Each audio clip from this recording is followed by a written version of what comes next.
অন্যায়ভাবে জেল দিছে। তারপরেও আমরা আমাদের মহাসচিব সহ 28,000 নেতাকর্মীকে গ্রেপ্তার করা হয়েছিল। কম দামে ডিজেল পেট্রোল অকটেন কিনে আইনে এই দেশের মানুষের কাছে বেশি দামে বেচতেছে। তাহলে সরকার জনগণের জন্য কাম করতেছে না, জনগণের সঙ্গে ব্যবসা করতেছে। সরকার জনগণের কাছে ব্যবসা করতেছে, রক্ত চুষার মতো টাকা চুষে দিয়ে সেই টাকা হাজার হাজার কোটি টাকা বিদেশ পাচার করতেছে। আর পেছনে যেতে হইতেছে আপনার মতো সাধারণ মানুষ। আজকে এই সরকারের কাছে জনগণের দাম নেই, কারণ জনগণের সেই সম্মান মর্যাদা থাকার ভোট, ওই ভোটটা জনগণের কাছে নাই। আজকে দেশ আওয়ামী লীগের দলীয় সম্পত্তি হয়ে গেছে, প্রশাসন আওয়ামী লীগের দলীয় প্রশাসন হয়ে গেছে। আপনার সন্তানকে আপনি পরিশ্রম করে কষ্ট করে লেখাপড়া করাবেন, চাকরির জন্য ইন্টারভিউ দিব, হাসপাতালে যদি দাবা আওয়ামী লীগ না করে এই দেশ আওয়ামী লীগের দলীয় সম্পত্তি। ওই অবস্থা থেকে আমাদেরকে মুক্ত করতে হলে একটা সুষ্ঠু নির্বাচন দরকার, জনগণের ভোটের অধিকার দরকার। আমরা যারা বড় বড় বক্তৃতা করি সত্য কথা বলে যাই, আমরা জনগণের সম্মান করি শুরু করে বলি। যারা এমপি হওয়ার চাই, মন্ত্রী হওয়ার চাই, চেয়ারম্যান হওয়ার চাই, মেম্বার হওয়ার চাই, জনগণের ভোট থাকলে সম্মান করি, জনগণের ভোট না থাকলে 5 পয়সা দাম নাই। আজকে জনগণের কোন দাম আওয়ামী লীগের নেতা কর্মীদের কাছে নাই, এমপি মন্ত্রীর কাছে নাই। আমরা এই ভোটের অধিকার প্রতিষ্ঠার সংগ্রাম করতেছি। এই সংগ্রাম করতে গিয়ে বেগম খালেদাদের মতো অবিসংবাদিত নেত্রী অন্যায়ভাবে সাজা দেওয়া হয়েছে। আর যার 3বার প্রধানমন্ত্রী ছিল, যার স্বামী সেনাবাহিনীর প্রধান ছিল, যার স্বামী রাষ্ট্রপতি ছিল, উনি বলে এতিমের টাকা চুরি করে খাইছে।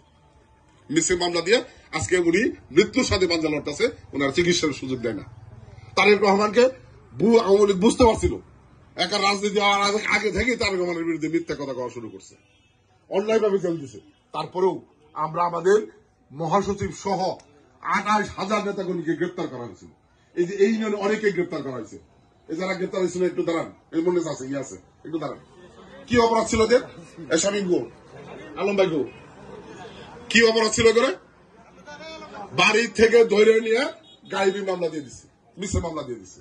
বসেন, এরকম 28,000 নেতাকর্মীকে গ্রেপ্তার করা হয়েছে। আওয়ামী লীগ মনে করছিল যে বিএনপি শেষ। আজকে বাংলাদেশের বিএনপির সবচেয়ে জনপ্রিয় রাজনৈতিক শক্তিতে পরিণত হয়েছে। কাজে হতাশ হওয়ার কিছু নাই। আগামী দিনে আমাদের অধিকার প্রতিষ্ঠার আন্দোলন করতে হবে একটা সুষ্ঠু নির্বাচনের দাবিতে, জনগণের ভোটের অধিকার প্রতিষ্ঠার দাবিতে। যেটা শেখ হাসিনার অধীনে নির্বাচন হলে সুষ্ঠু হওয়ার সম্ভাবনা নাই। তাহলে শেখ হাসিনাকে ক্ষমতা থেকে সরায় নিরপেক্ষ নির্বাচনের দাবিতে যে সংগ্রাম আসবে, আমি বিশ্বাস করি সেই সংগ্রাম আগামী দিনে এই গোড়াধাপ ইউনিয়নের বিএনপি সংগঠন নেতাকর্মীরা আপনাদের পাশে থেকে সেই সংগ্রাম সফল করবে ইনশাআল্লাহ। আমি বক্তব্য দীর্ঘায়িত করি না। আজকে এই যারা শরীক হয়েছেন, যারা এই শরীক হয়ে এই আয়োজনকে সফল করেছেন, তাদের প্রতি কৃতজ্ঞতা জানাই।